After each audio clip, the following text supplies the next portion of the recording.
Donc il y a un plan de travail, il y a l'introduction, il y a une épidémiologie, on va procéder par la physiopathologie, la clinique, il y a la forme typique, la forme clinique, il y a un diagnostic positif, on va parler du diagnostic différentiel, d'un traitement curatif, la prophylaxie, et on va terminer par une conclusion. Donc il s'agit d'une maladie diarrhéique aiguë, elle est strictement humaine, hautement contagieuse due au vibrio cholérique. Il s'agit d'une urgence médicale et épidémiologique à déclaration obligatoire. Elle sévit à l'état endémo-épidémique, qui est une maladie très ancienne, partie de Delta de Conge, a conquis par des pandémies historiques tous les continents, et c'est une maladie qui est liée au péril fécal, qui a disparu des pays développés. Le choléra se maintient à l'état endémique dans les pays pauvres avec des flambées épidémiques accompagnant des guerres, des catastrophes naturelles, des rassemblements des populations. Et la maladie a donné lieu à cette pandémie depuis 1817. 6 pandémies du vibrio cholérique au A type classique. La 7e pandémie a débuté en 1961 et qui est due au vibrio cholérique OA type L-Tor. L'émergence des cas de choléra à vibrio cholérique se regroupe au 139 en Inde et au Bangladesh, Syrie, la 8e pandémie depuis 1992. En 2018, on a assisté à un accident épidémique à Blida. Et l'année en 2019 aussi, accident épidémique à Blida avec plus de 97 cas confirmés. La traduction clinique du choléra typique est une déshydratation globale due à des vomissements et à des diarrhées réalisant une extrême urgence médicale nécessitant de réhydratation rapide. Donc, non traité, cette infection peut s'accompagner d'une mortalité pouvant dépasser 50% par collapsus et déshydratation et insuffisance rénale. C'est un bacille gram négatif, incurvé en virgule, très mobile grâce à un flagelle polaire, sensible au pH acide, à l'eau de Javel, à la lumière et à la dessiccation. Il pousse très bien sur des milieux alcalins hypersalés, comme l'eau peptonée alcaline. Il peut résister plusieurs jours dans les eaux de pluie, les rivières, les citernes et les litages. Il produit une exotoxine appelée entérotoxine qui est responsable de la diarrhée.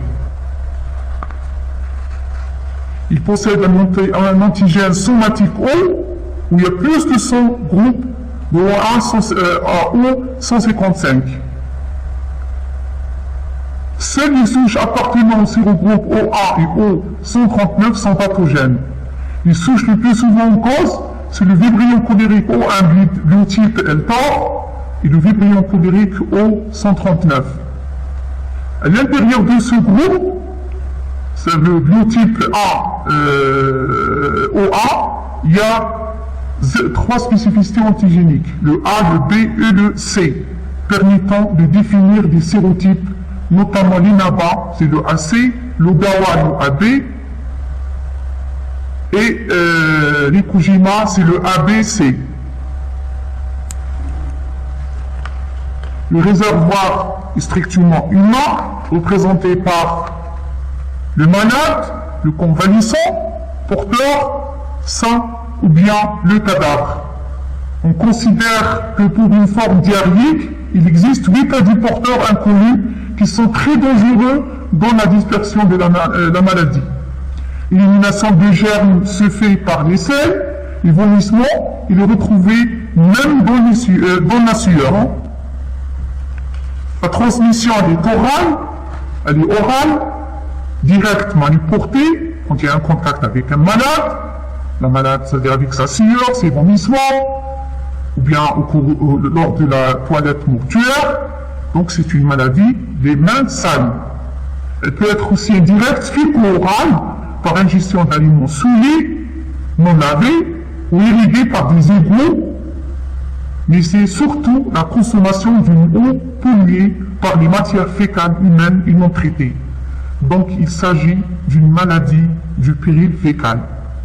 Elle peut se faire aussi par le biais des objets du malade, comme les draps, les habits et tout. Malade, ou bien porteur sain, bien convalescent, bien cadavre. La durée de l'excrétion de vibrions colériques est de quelques jours, 6 à 7 jours, contaminant l'eau et les aliments. L'OMS, chaque an, plus de 4 millions de cas, avec plus de 140 000 décès, avec une épidémie qui a été décrite au Yémen en 2016. L'évolution peut être très lente ou bien explosive.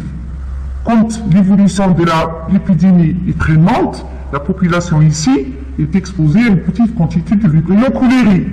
Donc du fait de la faible densité de la population. Il progresse sur plusieurs semaines pour atteindre un grand nombre de populations. Donc on parle ici de la contamination qui est partagée. Mais quand il s'agit d'une modalité évolutive explosive, qui est due à une source commune de vibrions avec un acmé presque immédiate et de croissance rapide. La contamination ici, elle est interhumaine. Donc l'immunité à partir d'une infection apparente, elle est rapidement acquise et disparaît en moins de 3 mois. Il est important de connaître la physiopathologie pour mieux comprendre la clinique. Donc, après avoir pénétré par voie orale et traversé la barrière gastrique, le vibrion coléré se fixe au niveau des villosités intestinales, au niveau de la première portion du jejunum. Après donc s'être multiplié, il sécrète une exotoxine qui est constituée de 2 sous-unités, le A et B. La sous-unité B se lie à la membrane d'entérocytes sans la léser et permet la pénétration de la sous-unité A, qui active la sous-unité A, elle active l'adénocyclase, qui à son tour active l'ampécyclase. Cette activation inverse la pompe à sodium, avec comme conséquence une fuite d'un liquide isotonique au plasma des entérocytes vers la lumière intestinale. Il est fait de l'eau, de sodium, de potassium, de bicarbonate. Responsable d'une déshydratation avec une acidose hypocalémique, mais quand les capacités de la réabsorption sont dépassées, s'installe un collapsus avec une insuffisance rénale par nécrose tubulaire. Cliniquement, 80-90% des cas, il n'y a pas d'expression clinique. C'est pour cette raison que l'on considère que pour un malade présentant une diarrhée, il y a 8 à 10 qui sont asymptomatiques. Nous prenons comme type de description la forme commune du choléra survenant chez un sujet non vacciné, antérieurement ça, survenant de post-épidémique qui ne posant pas de problème de diagnostic, réalisant un tableau de diarrhée importante avec déshydratation aiguë évoluant vers un état de choc hypovolimique. L'incubation, elle n'est jamais inférieure à 4 heures et plus de 4 à 5 jours. Le début, il est brutal, se manifestant par un malaise général, une tension gastrique, des bourbourigues, des crampes abdominales, une selle liquide. La phase départ, la diarrhée, elle est particulière. Elle est liquidienne, bien sûr, elle est blanchâtre, elle est connue, la diarrhée du colérique, avec des grumeaux réalisant l'aspect classique au nom du riz. Elle est émise sans étreinte métineuse, d'odeur fade, impérieuse au début, au rythme de 50 à 100 selles par jour, qui s'écoule à travers un sphincter anal relâché chez un malade abattu, épuisé et mouillant salitré, réalisant une véritable inondation. Et les vomissements aussi sont d'abord refusés, incoercibles, puis sans effort. Sont liquidiens, blanchâtres avec des grumeaux résiformes. Ces pertes sont responsables d'une asthénie, d'une soif intense, des crampes musculaires et conduisant à une déshydratation totale avec parfois un collapsus cardiovasculaire. Donc l'aspect du malade ici, il devient caractéristique. C'est un malade lucide, Le visage, il est pâle, il est cadavérique. L'examen retrouve une peau atone et garde le pli. L'abdomen est souple, indolore. Le sphincter anal est tonique. Le collapsus se traduit par un pouls filant, une tension artérielle imprenable. Les extrémités froides et la température ici, elle est normale ou bien elle est abaissée. Donc devant ce tableau, il faut d'abord prendre un apport veineux solide pour réhydratation. Si le malade n'est pas réhydraté rapidement, un état de choc hypovolimique s'installe, avec altération progressive de l'état général et de l'état de conscience.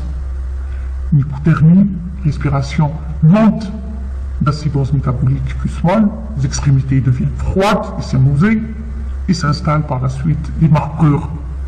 Donc en absence de traitement, la mortalité elle survient dans 50-60%, soit par collapsus ou bien par insuffisance rénale aiguë. Et sous traitement, la guérison est en règle en 2 à 3 jours sans séquelles. Les formes cliniques. Comme toute pathologie, il y a la forme commune, elle peut prêter plusieurs formes qu'on a partagées en forme symptomatique, forme selon le terrain. Donc il y a les formes symptomatiques, on parle du choléra sec qui s'observe surtout chez le nourrisson et qui est rare. Donc il y a un décès par choc hypovolimique avant l'apparition même de la diarrhée et qui est due à un nucléus paralytique. Il y a la forme atténuée ou bien cholérine, ou bien les formes bénignes qui sont fréquentes et se résument à un tableau de gastro-entérite non fébrile. Il y a les formes inapparentes qui sont d'une grande importance épidémiologique et qui jouent un rôle dans la dissémination de la maladie. Pour les formes selon le terrain, il y a la forme de la femme enceinte, parce que le choléra, quand il survient chez une femme enceinte, il y a un risque d'avortement ou bien de mort in utero. Et s'il survient chez l'enfant ou bien le nourrisson, c'est très dangereux, car il s'accompagne des troubles métaboliques rapides avec une hypocalémie, une hypoglycémie, une mortalité élevée et 10 fois s'installe une hypoglycémie aussi. Et quand il survient chez la personne âgée, il y a la décompensation, surtout de la tare. Il y a le ramollissement cérébral par bas débit, il y a l'apparition d'accidents de surcharge volimique. Donc le diagnostic positif, il repose sur le contexte épidémique, les arguments cliniques et les arguments biologiques. Pour le contexte épidémique, c'est à la notion de cas similaires, ou bien le séjour en zone d'endémie, ou bien des l'endémicité d'une région. Pour le tableau clinique, il y a la diarrhée qui est importante en eau de riz sans fièvre. C'est pour cela que toute diarrhée dans un contexte épidémique et toute diarrhée avec déshydratation qui tue dans une zone au niveau épidémique doit faire évoquer un choléra.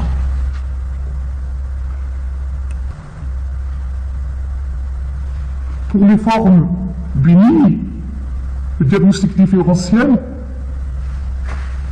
on doit éliminer les autres causes de diarrhée, notamment les salmonelles, les shigella, les Escherichia coli et Yersinia.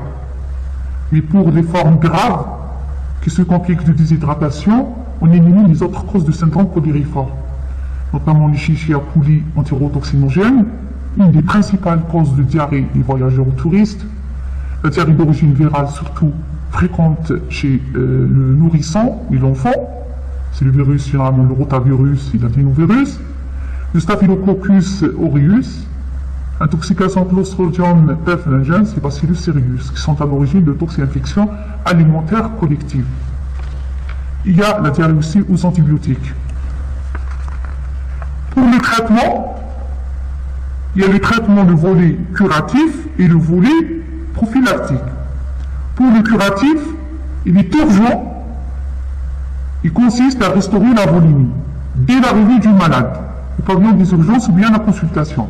Il faut prendre 2 abords veineux, périphériques de gros calibre, placer une sonde urinaire pour quantifier la diurèse, ne pas déplacer le malade jusqu'à perception des peaux, il faut faire un ionogramme, créatine, ligne sanguine, et rechercher le vibrion cholérique par écouvillon rectal. Puis, on doit estimer les pertes.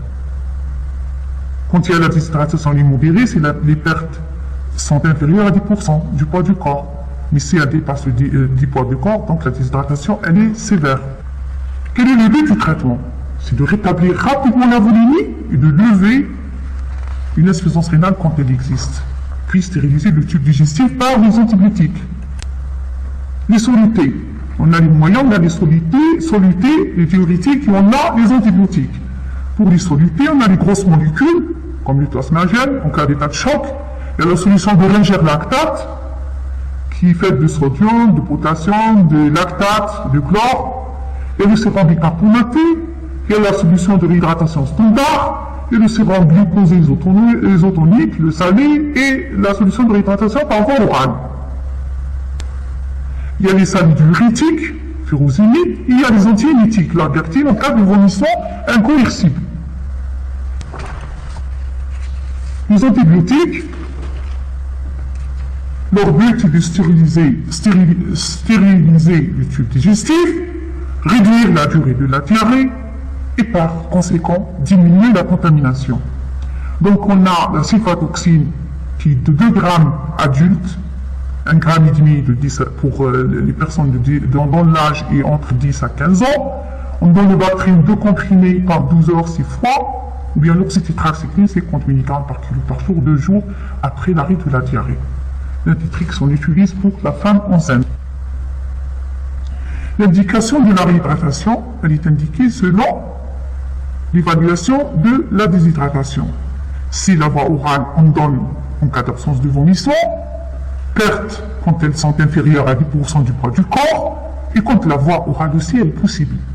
On utilise la voie parentérale quand les pertes dépassent les 10% du poids du corps, quand les vomissements sont importants, quand le patient est inconscient, ou bien quand il est indiscipliné. Donc on utilise soit la solution Ringer lactate, soit on mélange un salé isotonique, c'est-à-dire 2 salés, pour un bicarbonaté. En fonction de l'âge, si l'âge est inférieur à 12 mois, le premier apport est de 30 ml par kilo mi-nord, le deuxième apport est de 70 ml par kilo en 5 heures. Si l'âge est plus qu'un an, le premier apport est de 30 mg par kilo en éveil en 30 minutes, et l'apport suivant, c'est 70 ml par kilo en 2 heures et demie. À répéter bien sûr si le pouls est faible ou non perceptible après 30 minutes. Globalement, on doit perfuser 1 litre en 10 à 15 minutes ou 30 ml par kilo en 30 minutes à répéter pendant 3 à 5 heures. Il faut qu'on vérifie l'expansion de la perception du pouls et la remontée de la tension artérielle et la reprise de la diurèse. Il faut faire aussi attention à la surcharge chez les personnes âgées, les cardiopathes, ou si une insuffisance rénale s'est installée. Donc il faut rechercher les râles crépitants aux bases pulmonaires. Pour la phase d'entretien, il faut qu'on maintienne par voie veineuse l'équilibre entrée-sortie avec les mêmes solutés, mais avec un rythme moins rapide en fonction des pertes, en général entre 8 et 12 litres. Une fois les vomissements sont arrêtés, on passe à la voie orale. Cette réhydratation doit se faire bien sûr sous surveillance clinique et biologique. Clinique, on recherche aussi les signes de déshydratation, le pli cutané, l'état de conscience, la tension artérielle, le pouls, et biologique par ionogramme, la créatinine et la glycémie. Mais si malgré la réhydratation l'insuffisance rénale persiste, il faut donner ici un diurétique, notamment le furosémide. Donc il s'agit, pour la prophylaxie prophylactique, il s'agit d'une urgence épidémiologique à déclaration obligatoire. La prophylaxie repose bien sûr sur une mesure d'hygiène, l'isolement du malade, la désinfection du linge, des selles par l'eau de javel, et l'approvisionnement surtout en eau potable et le tout à l'égout. La vaccination, elle permet une protection dans 60% pour une durée qui ne dépasse pas 5 mois. Il y a le vaccin classique, qui est de 2 injections à 1 millilitre à 8 jours d'intervalle. Il y a des vaccins oraux, utilisés récemment, ce sont 2 comprimés, puis 2 comprimés 7 jours après. Et la chimioprophylaxie aussi qui s'impose en Afrique, on donne la sulfatoxine, un demi-comprimé à un comprimé pour l'enfant et 3 à 4 comprimés pour l'adulte, en prise unique, et la moitié de la dose 15 jours après. Donc, je conclus que le choléra est une maladie de pauvreté et du manque d'hygiène de la population, et que transmise à l'homme à partir de réservoirs hydriques permanents, et que le diagnostic bactériologique est indispensable pour mettre en œuvre rapidement des mesures de lutte contre une épidémie de choléra, et que le traitement essentiel est